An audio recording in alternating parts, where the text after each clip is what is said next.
Hi అండి, అందరికీ good morning friends. అందరికీ శుభోదయం. వీడియో అయితే తీస్తున్నాను షార్ట్ కింద. ఎప్పుడు పోస్ట్ చేస్తానో తెలియదండి. ఎందుకంటే ఏంటి ఇది నల్లగా ఉంది అనుకుంటున్నారండి. ఇదైతే ఆకుకూర అండి. దగ్గర చూపించాము చిర్రాకండి.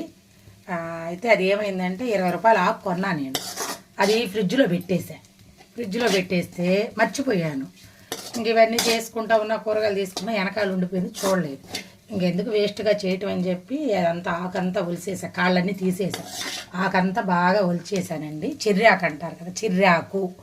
అది ఇక్కడ నెల్లూరు సైడ్ ఉంటుందన్నమాట. ఇంకా దొరికింది కూడా, కాకపోతే ఇక్కడ ఎక్కువ అనమాట. అయితే సరే, నాకు పాడు చేయటం ఇష్టం లేక సరే అని చెప్పి ఆకంతా ఒలిచేసి చక్కగా ఒట్టి ఆకు వరకే కారలన్నీ తీసేసాను. పాడైపోవడం కుళ్ళిపోలేదు, అంతా రాలిపోయి పండిపోయినట్టుంది. అంతా గ్రేడింగ్ చేసేసి మంచి ఆకు వరకు తీసి పక్కన పెట్టాను. అదంతా పెట్టేసి ఏం చేద్దామని ఆలోచించా. పప్పు చేద్దామంటే వేస్ట్ అయిపోద్ది, ఎక్కువైపోద్ది.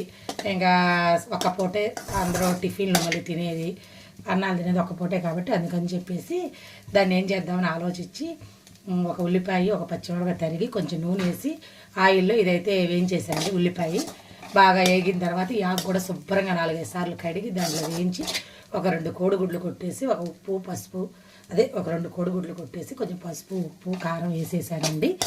అదే అండి. నచ్చితే ఒక లైక్ చేయండి, కామెంట్ చేయండి. ఎంతమంది ఇలా చేస్తారు వేస్ట్ చేయకుండా? చాలామంది చేస్తారనుకున్నా, ఏం చేయాలని అర్థం కాక ఇంకా అలా అయితే చేశానండి. నచ్చితే లైక్ కామెంట్ షేర్ చేయండి. Okay friends, bye.